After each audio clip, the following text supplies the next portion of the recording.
I've got a friend who reckons everyone has got a book in them. In other words, everyone has a story to tell, something worth sharing. I know in our family we often joke about putting together a picture book called What Happened to Granddad's Moustache? Because in all the old photos, Granddad has got a moustache.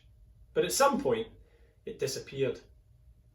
Over the years, my boys have wondered if it got stuck in the breathing apparatus that Granddad used to wear when he was a fireman. Perhaps he blew it up the tuba he used to play with the household cavalry. Perhaps it came off when he was kissing Granny. To be fair, when it did initially vanish, it was weird, really weird. It just didn't look right. It didn't look like my dad. I was so used to my dad having a moustache growing up that when he shaved it off, it all seemed a little strange and a little unsettling.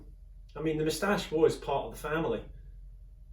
I can't help thinking that our understanding of God is similarly shaped by what we know and experience, what we are comfortable with, for better or for worse.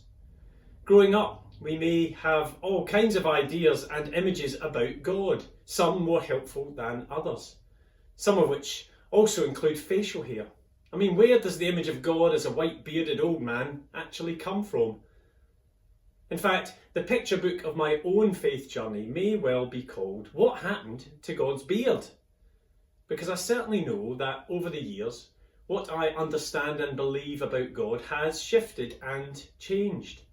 Sometimes subtly, sometimes dramatically. Such change is often unsettling, and the danger is that we can be tempted to cling to our familiar understanding of God, what we're used to, what we're comfortable with, even when it's misleading or wrong, especially when it is shaped by experience. The problem is, not all our experiences are positive. We meet judgmental Christians, and so we think God must also be judgmental. We visit an irrelevant and unfriendly church, and so in our minds, God becomes unwelcoming and surplus to requirements. Unfortunately, when it comes to representing the divine, Christians and the church will inevitably fall short. We all do.